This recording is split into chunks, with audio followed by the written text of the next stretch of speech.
Bonsoir à toutes et à tous, bienvenue sur le plateau d'Aucimètre. Toute l'actualité du ballon rond en Nouvelle-Aquitaine et même au-delà parfois, c'est ici, c'est ce soir, nous sommes mardi. Et nos deux invités sur ce plateau, ils sont prestigieux, sont presque des fidèles de cette émission. Gaëtan Huard, bonsoir, Bonsoir, ancien Nicolas. gardien de football professionnel. Marseille-Lens, j'ai pas oublié cette fois, Bordeaux.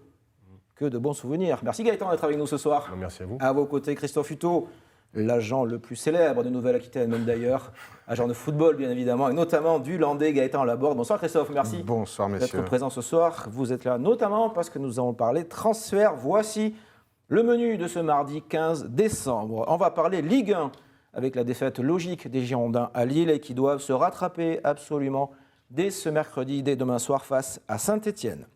Nous évoquerons également la Ligue 2 avec Pau qui joue ce mardi soir face à Sochaux. New York qui a relevé la tête le week-end dernier. Nous évoquerons donc également le Mercato qui ouvre ses portes le 2 janvier et ses effets négatifs suite à la crise du Covid. Et enfin, on vous demandera vivement 2021, messieurs, et les bonnes choses que l'on peut souhaiter pour cette nouvelle année, après cette triste année 2020, et pas simplement sur le plan du football. Le premier thème de ce soir, Gaëtan Huard, la première question est pour vous. Bordeaux battu à Lille avant-hier, dimanche, logiquement, Lille, le nouveau leader. Oui, nouveau leader, mais bon, logique, effectivement, puisque Lille est une équipe relativement solide et costaud qui bat un peu tout le monde. Après ce match 2-1, 3-1 à la mi-temps, 2-1 pardon à la mi-temps, 3 buts qui sont 3 erreurs de marquage, autant pour les Lillois que pour les Bordelais. Et à ce niveau-là de la compétition, quand on paye cash, celui qui fait le moins d'erreurs gagne le match. Donc c'est un peu ce qui s'est passé sur l'ensemble du match. La deuxième mi-temps a été beaucoup plus compliquée parce que les Lillois sont montés un peu plus haut, le pressing bordelais était un petit peu moins fort. Et Lille a empêché les Bordelais de jouer près de leur but, donc ils obligent à sortir aussi. Défaite logique, Christophe, parce que Bordeaux est finalement à sa place en étant 11e. Oui, face à une équipe de Lille qui, ne l'oublions pas, effectue un remarquable début de saison. Leader. Ils sont aujourd'hui leaders du championnat. Il y a aussi un excellent coach en la personne de Christophe Galtier. Et puis il y a un effectif, il y a un banc, ce que Bordeaux n'a pas. Donc oui, même sur la physionomie, c'est on ne peut plus logique et Bordeaux est à sa place. Mais ne faisons pas la fine bouche. Que Bordeaux soit à cette place déjà, compte tenu de tout ce qui s'est passé, c'est déjà bien. Bordeaux qui avait fait des bons résultats à Rennes, à Paris, qui n'a pas réédité son exploit à Lille. Gaëtan Huard, l'ancien gardien que vous êtes, sur les deux buts, on a beaucoup entendu parler de Benoît Costil, en tout cas, pas lui, mais des commentaires sur ces deux actions. Il ne bouge pas. Il a fait d'autres arrêts importants dans le match. Sur ces deux buts, est-ce qu'il est vraiment impuissant, Benoît Costil ? Il est surtout masqué. Sabali doit sortir sur Sekoné. Il connaît qui. Sur le premier ? Sur le premier, c'est lui qui frappe. Bamba, je crois. C'est Bamba. Bamba. Il doit sortir sur Bamba pour fermer l'angle le plus possible, pour qu'il n'ait pas de possibilité de faire ce qu'il a fait. Parce qu'il est en faux placement et il masque Benoît Costil. Après, je le sentais venir, le geste. On sentait qu'il était en train de s'orienter pour ouvrir l'intérieur du pied. Après, il la met parfaitement, elle tape le poteau, elle rentre. C'est comme ça. Après, une erreur sur le marquage. Sabali doit absolument aller le presser, l'empêcher, le faire reculer. Et là, il y a trop de liberté à cette distance-là, ça ne pardonne pas. Même, il n'y a pas besoin de mettre la force, hein, on l'a vu sur le but. Après, sur le deuxième but, c'est pareil, sur la fin de match, c'est un but sur un corner juste avant la mi-temps, pardon. Il n'y a pas de marquage, je veux dire, on doit suivre. Est-ce qu'on fait de la zone, est-ce qu'on fait de l'individuel ? Il y a des responsabilités. Quand c'est la zone, on attaque le ballon, l'individuel, on est en responsable d'un joueur. Bon, là, on a vu Fonte qui a traversé toute la défense en diagonale et qui allait croiser au premier poteau la tête. Il va y avoir quelqu'un au départ au marquage et dans la zone, il faut être présent aussi. On n'a pas été. Benoît Costil, un des rares Bordelais, alors non pas être à son niveau, on va être à un très bon niveau, comme Hatem Ben Arfa. Benoît Costil qui fait une très belle saison. Non, je crois qu'il ne faut pas confondre les prestations d'Hatem Ben Arfa, qui effectivement est capable de gestes exceptionnels. Et nous, sur ce plateau, on l'adore, puisque quand il est arrivé, nous faisions partie des rares à nous féliciter de son arrivée. Mais Benoît Costil, c'est au-dessus. En termes de régularité depuis le début de la saison. Et puis j'irais même jusqu'à dire, ce que je vous ai déjà dit précédemment, c'est que ce n'est pas que depuis cette saison. Pour moi, c'est un top gardien. Alors, c'est peut-être pas le meilleur du championnat, mais il en fait partie.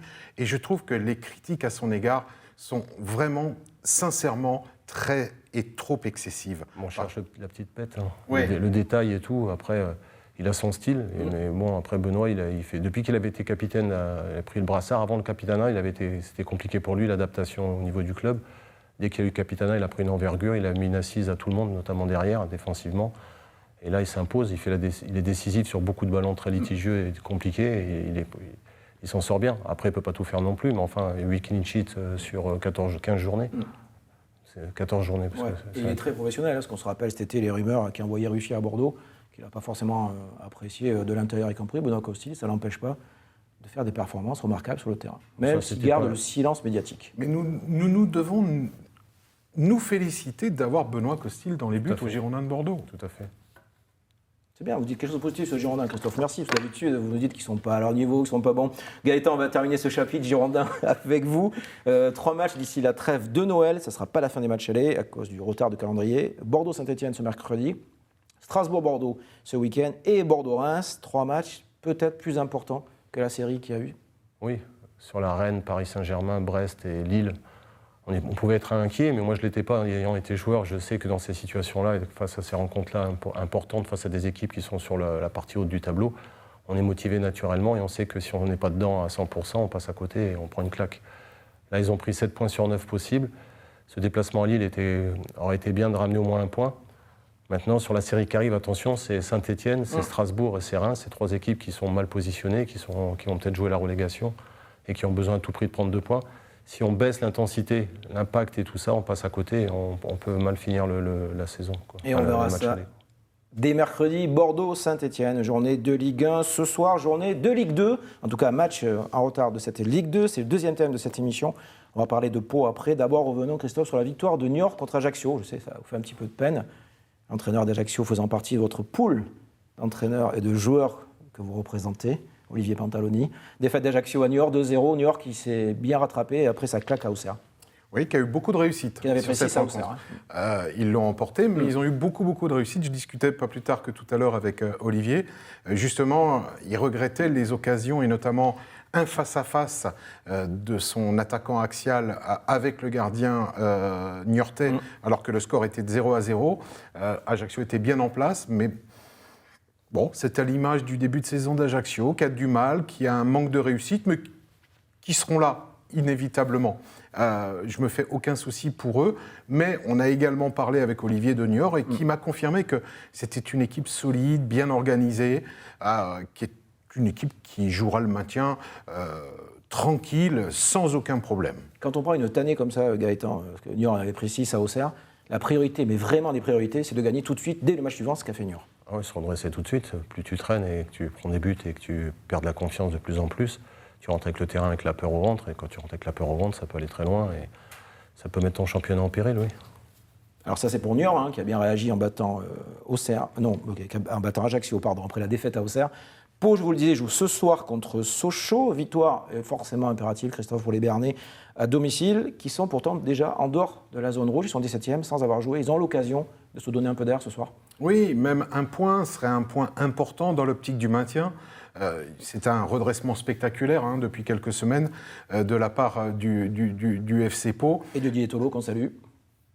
Et qui nous regarde régulièrement. Et de Didier Tolo, qu'on salue, l'entraîneur Bernais. Parce qu'il ne manque pas de... Notre ancien partenaire, Gaëtan, à Bordeaux. De nous dire et de me faire quelques commentaires sur comment dirais-je, sur nos dires. Non, mais Didier, il est conscient que de toute façon, ils vont se battre tout au long de la saison pour se maintenir.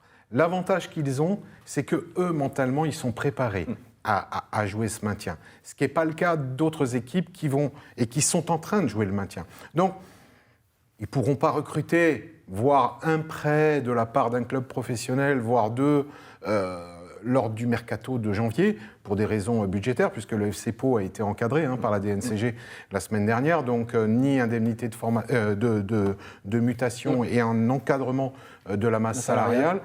Mais je sais qu'ils seront là parce que cette équipe, elle est en plein progrès, elle a pris confiance en elle, et Didier est un mec qui travaille très très bien. Alors pour Sochaux, c'est ce soir, match de Ligue 2, la transition est toute trouvée, magnifique enchaînement. Christophe Hutto, merci avec le 3e thème de ce soir, le marché des transferts, déjà de retour Il a été retardé jusqu'à l'automne en raison de la crise de la pandémie. Il revient, le mercato d'hiver, ouverture des portes, on va voir, des banques le 2 janvier. Reste avec vous, Christophe Hutto, vous êtes agent de joueurs, notamment de Gaëtan Laborde. On va parler du Landais juste après, mais d'abord, ce mercato, il s'annonce complètement atone ou pas? Oui, bien sûr. Bien sûr. Du 2 janvier au 1er février. Oui, du 2 janvier au 1er février. Il sera atone, sauf dans le sens des départs. Et là, je me mets du côté des clubs français. Hein. On parle des clubs français. Les clubs de Ligue 1, aujourd'hui, sont dans l'obligation, sauf le Paris Saint-Germain, sauf Monaco, sauf Lyon. Tous les autres clubs sont dans l'obligation de vendre. Parce que à cause de la crise sanitaire? Alors, à cause de la crise sanitaire, mais pas qu'à cause de la crise sanitaire. N'oublions pas, et tous les amateurs de football vont comprendre là où je vais en venir, c'est que la faillite annoncée de Mediapro, qui avait promis près d'1,1 milliard de droits TV, qui finalement n'a rien payé ou si peu, qui part. Canal va probablement, avec Bein, remporter et remplacer Mediapro au pied levé, mais pas à ce prix-là. On parle entre 5 et 600 millions d'euros. Donc ça veut dire quoi? Ça veut dire que les clubs français qui comptaient sur 1,1 milliard ne vont pas pouvoir se baser sur cette somme-là. Et ce qui est grave... surtout. Exactement, Gaëtan. Donc ils sont obligés de vendre. Mais bien sûr.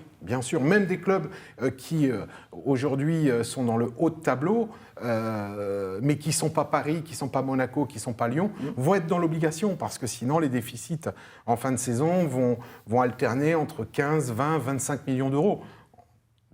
20, 25 millions d'euros, on ne parle pas de roubles. On va en parler juste après de Montpellier. Vous tentez une énorme perche avec Gaëtan Laborde. Gaëtan, juste sur le principe, le risque encore pour la Ligue 1, on sait qu'il n'y a pas de recette au guichet, c'est que la Ligue 1 s'appauvrisse encore une fois en termes de talent, ce mercato d'hiver. Oui, mais je ne suis pas sûr que ça achète aussi des pays étrangers, comme l'a dit Christophe, à part, on en a parlé tout à l'heure, l'Angleterre et l'Allemagne qui peuvent peut-être un peu débourser.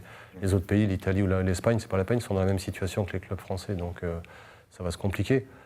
Après, moi, ce mercato d'hiver, de toute façon, il m'a toujours saoulé, ça ressemble à rien, donc moi, je l'enlèverais complètement, ce mercato, qu'on ne discute pas, qu'on commence avec un effectif, on peut reculer un peu la date butoir au départ, et après on dit stop, on fait avec cette saison, sauf cas de force majeure, joueur, gardien de but, on peut remplacer, prendre un chômeur ou deux chômeurs, faire des choses comme ça, mais il faut arrêter le mercato d'hiver. Si on se rappelle bien d'ailleurs, Monaco, s'il n'y a pas le mercato d'hiver, ils sont en Ligue 2. Il y a quelques saisons. Je voudrais qu'on reste sur ce mercato pour parler d'un de vos joueurs, Christophe Hutto, le Montois, Gaëtan Laborde, qui effectue un début de saison assez remarquable. Gaëtan et pas Guéguette, comme on le surnomme à Montpellier. Il n'y en a qu'un Guéguette, il est sur ce plateau. Dites-le à vos amis de Montpellier, s'il vous plaît. S'il vous plaît, Christophe, dites-le à vos amis de Montpellier. Et Guéguette s'est déposé. Gaëtan Laborde, auteur d'un début de saison remarquable, qui a encore été très bon ce week-end. Qui a marqué à Lens. Est-ce qu'il peut partir cet hiver? Est-ce qu'il fait partie de ces clubs-là obligés de vendre Montpellier en janvier, peut-être en Angleterre, peut-être en Allemagne, un joueur comme Gaëtan Laborde? Laurent Nicolin est président de Montpellier. Le président de Montpellier, le digne fils de Louis Nicolin, ce sont des gestionnaires.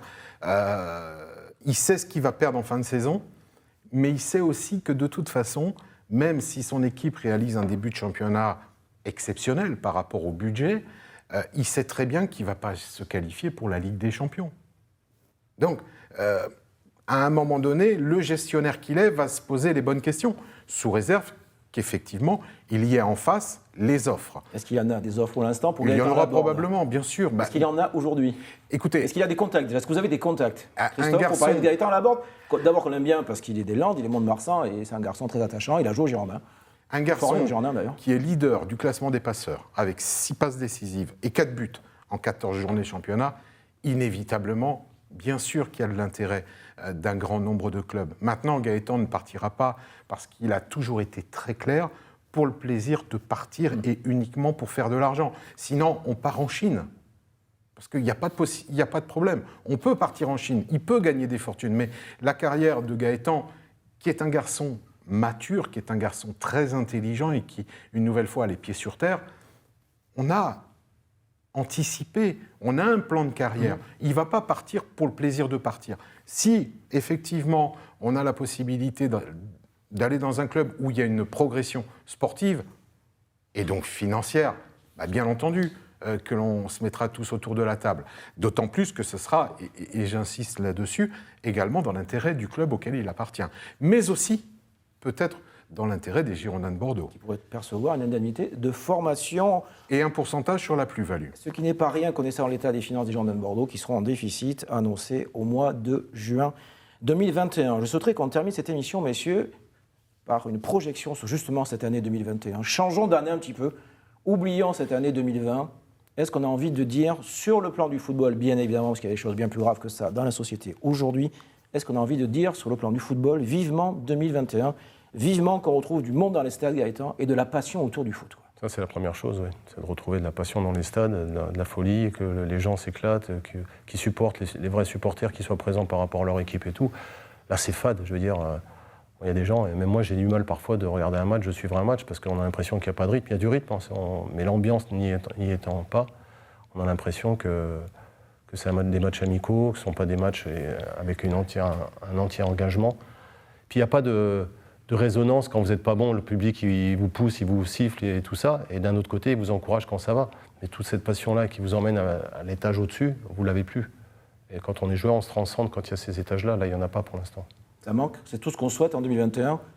Évidemment une amélioration de la crise sanitaire, mais une fois qu'on l'a dit, c'est retrouver de la passion dans les stades et en foot en particulier. Dans le sport en général. Dans le sport en général, bien évidemment. Je rejoins... Et dans la culture aussi. Et dans la culture, et je rejoins à 100% ce que vient de dire Gaëtan, moi-même y compris. J'ai du mal à regarder certains matchs à la télévision parce qu'il n'y a pas ce supplément d'âme, il n'y a pas... En d'autres mots, nous ne vibrons pas devant nos écrans de télévision. Donc oui, il faut du monde dans les stades et c'est là où on voit l'importance du public, c'est là où on voit l'importance des supporters dans la vie d'un club, et à Bordeaux comme ailleurs. Donc après, vous allez me dire, oui, mais bon, compte tenu des rapports entre la direction actuelle et les supporters, le climat est au moins apaisé puisqu'ils ne sont pas dans les tribunes, certes, mais il vaut mieux avoir du monde qui ne soit pas d'accord avec vous plutôt que d'avoir personne, parce que les joueurs, effectivement, et ça... Moi, je parle aux joueurs sur le terrain, parce que nous, on est devant la télé, mais les joueurs sur le terrain, Ouais.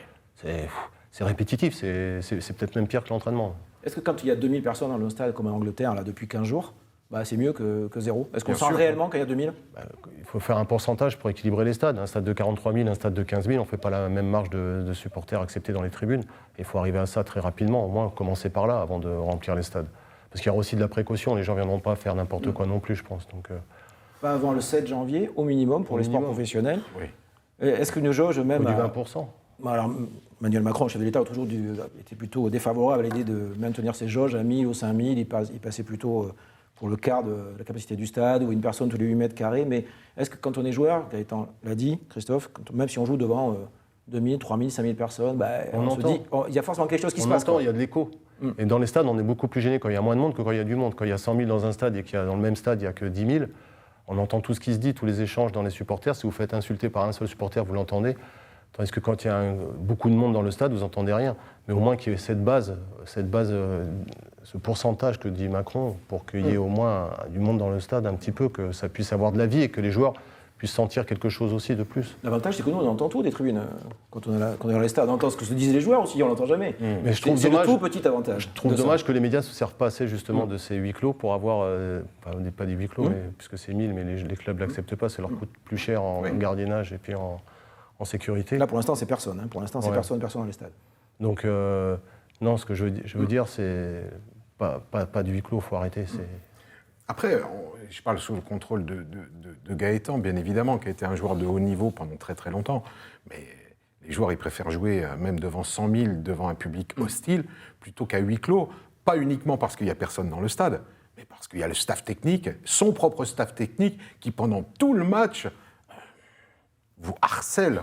On entendrait mieux si les télés mettaient justement ce que je voulais dire tout à l'heure, plus de micros.